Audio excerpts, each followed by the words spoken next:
Just a quick heads up, this mini episode uses an AI-generated voice modeled after Pablo. You know the moment.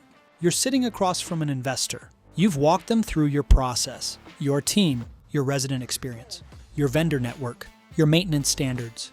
And then they ask the question every premium operator hates: why would I pay you 10% when the other company charges 5%?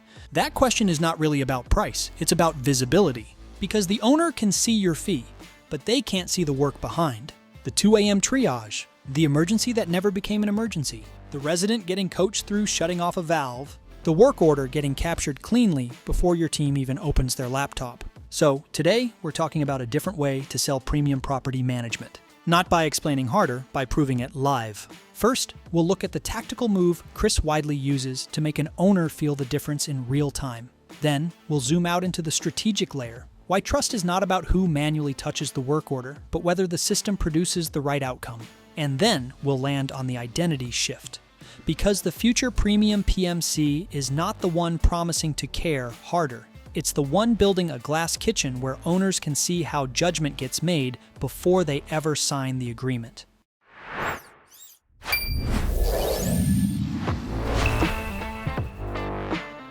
Welcome to the Property Management Frame Breakers podcast. I'm your host, Pablo Gonzalez, and I am here to introduce you to the folks in the property management space that have broken the frame of what you may believe was possible. This podcast is presented by Vendoroo. It is your all-in-one AI solution for resolving your maintenance needs. Let's go. Most PMCs sell from behind a wall. They say, we communicate better. We protect your property. We have better vendors, or we answer 24/7. And all of that might be true, but to an owner comparing two management agreements, it still sounds like words on paper. Chris Weidley found a way around that. He stopped describing the kitchen. He opened the door. Obviously, business is relationships. So I'm not going to just show a cool new tool and somebody's going to trust me to manage the property, which most likely is the most valuable thing they have. Okay. So as a property manager, you develop the relationship, but normally towards the end of the conversations, especially, if I feel like we're in the running, I say, hey, and we use AI. Do you know what that means? Like, no. I'm like, okay, this is what I want to do.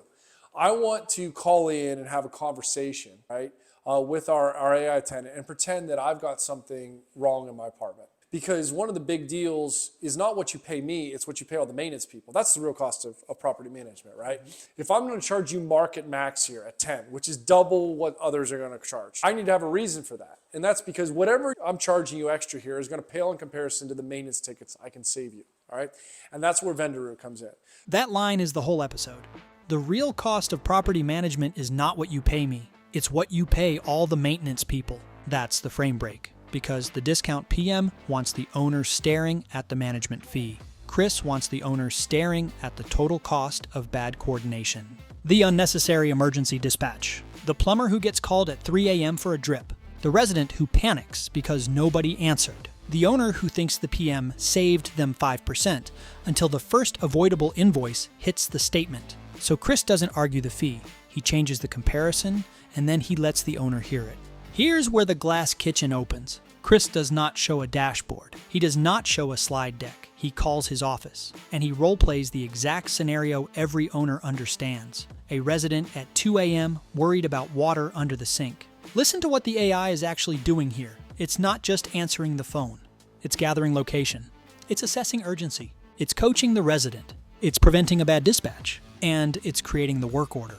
That's the operating system becoming visible. Hey Siri, call Weidley Properties. Thank you for calling Redwood Prime Realty. This is Alex. How can I help you today? Hi Alex, my name's Chris. I'm having an issue with my sink. I'm sorry to hear you're having an issue with your sink. Chris, let me help you with that. Could you please provide the address for the property where the issue is occurring? Yeah, sure. It's 1318 19th Avenue, Altoona. I'll give you the unit here too. Great, Chris. Could you please provide the unit number for your address? Yeah, it's 402. Thank you, Chris. I found your unit at 402, 1318 19th Avenue, Altoona. Could you please describe the issue you're experiencing with your sink?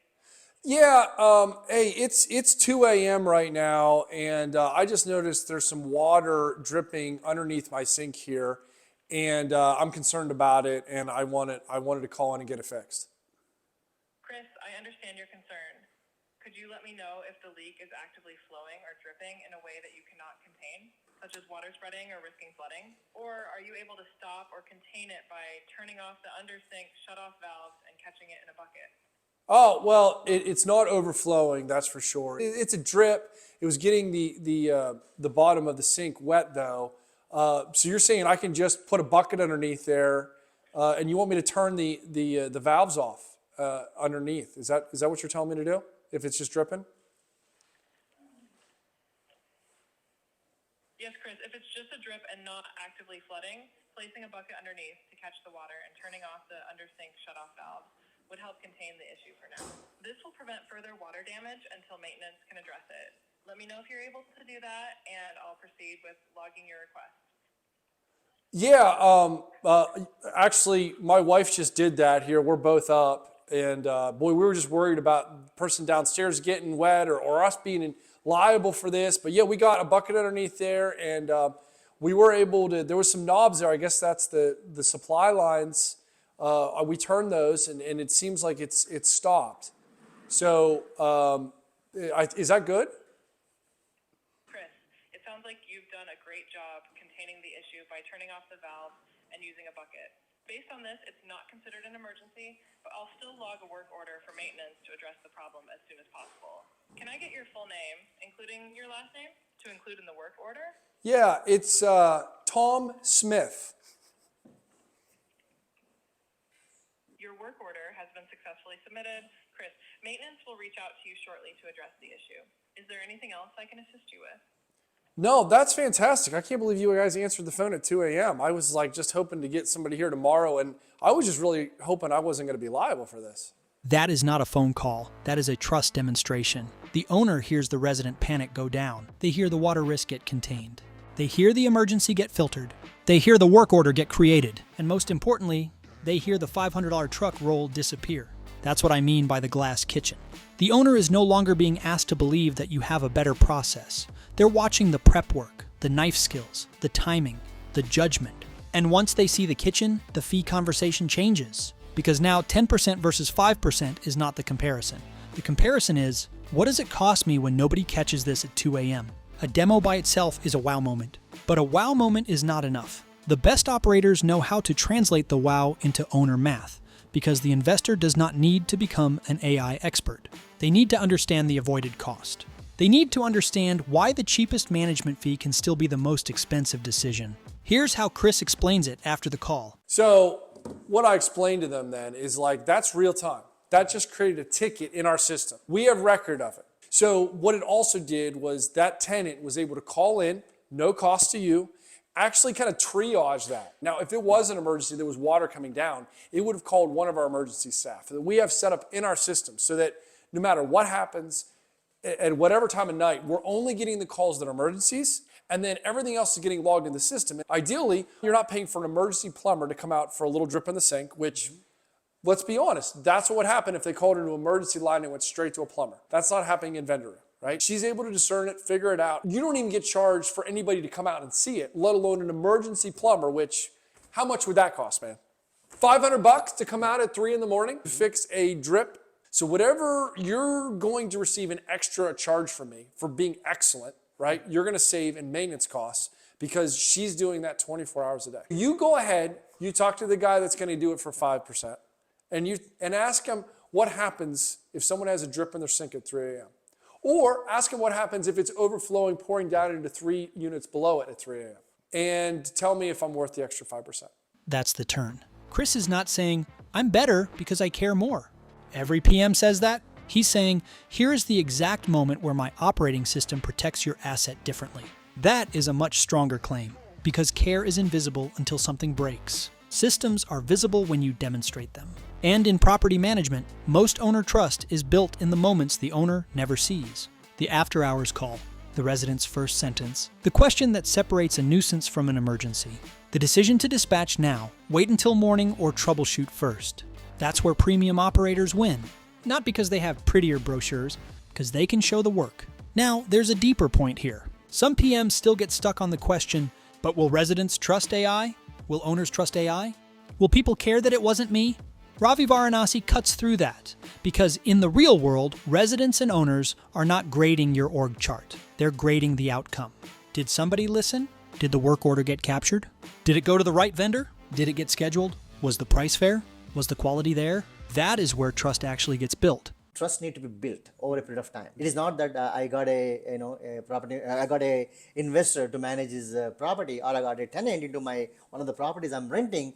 That the trust is not automatically built. It's zero, literally. Systems like these, when I tell them, hey, I have an AI tool, they don't understand what is AI tool. That's fine. All they care about is that in the middle of the night, I have a work order to be submitted. Is somebody really talking to me, listening to me, and putting this work order to a proper vendor channel? And I get scheduled by that vendor to fix my problem. That's all they care. They don't care whether Ravi does it, or Quan does it, or Kangaroo does it. No, they don't care. They care what's in it for them.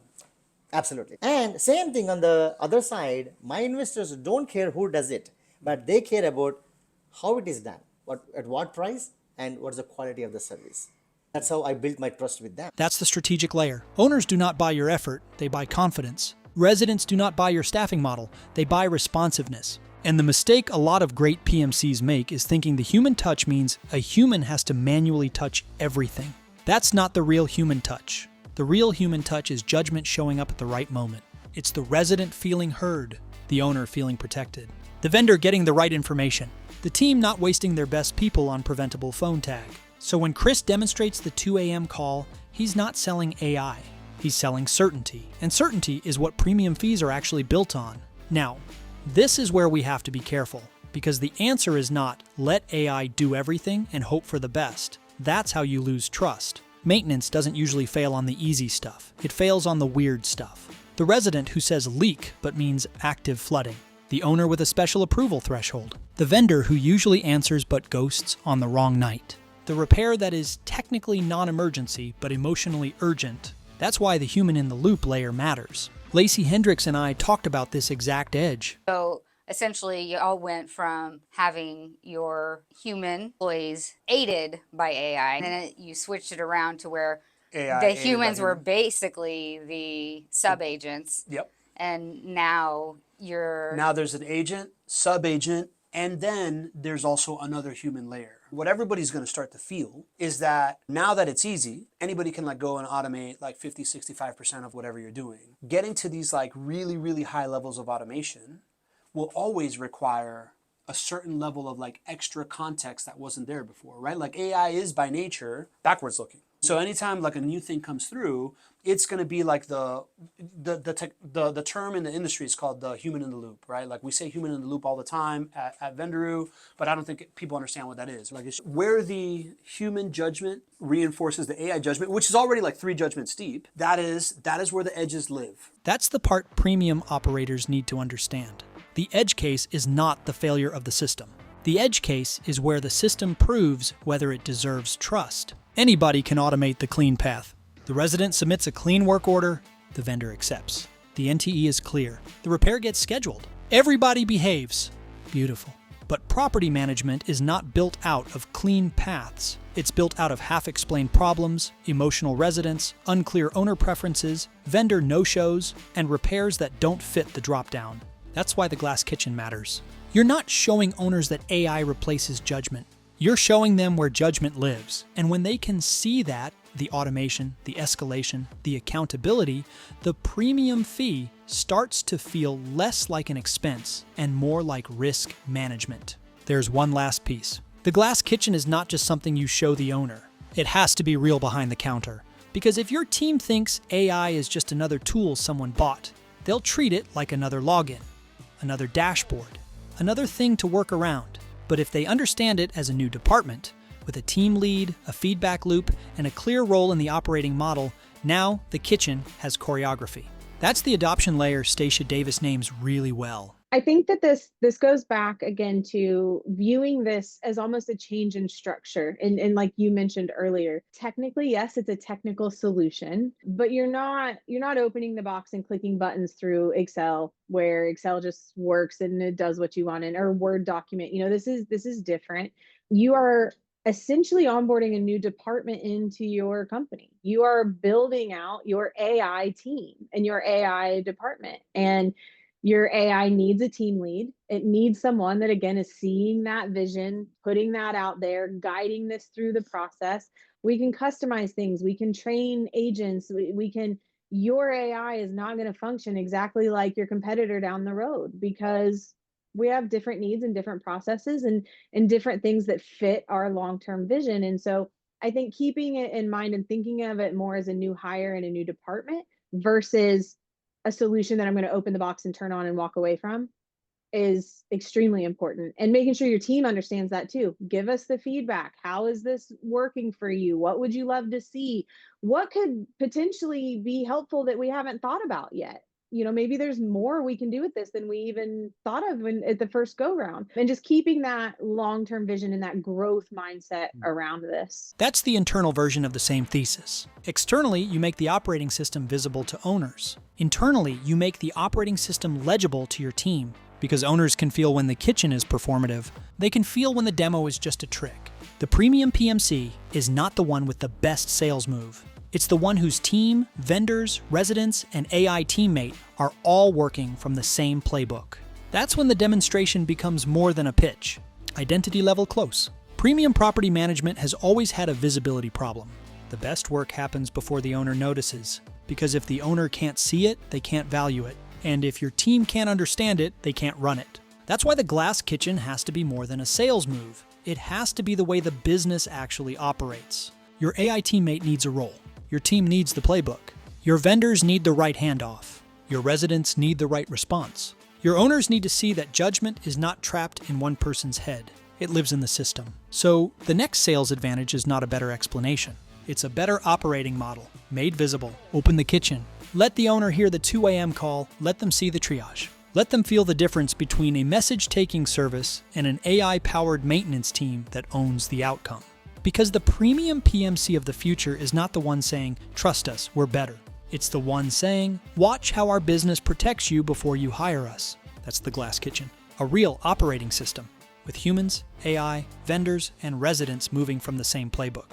And once an owner sees that, they stop comparing fees, they start comparing risk. So stop selling the menu, build the kitchen they can trust.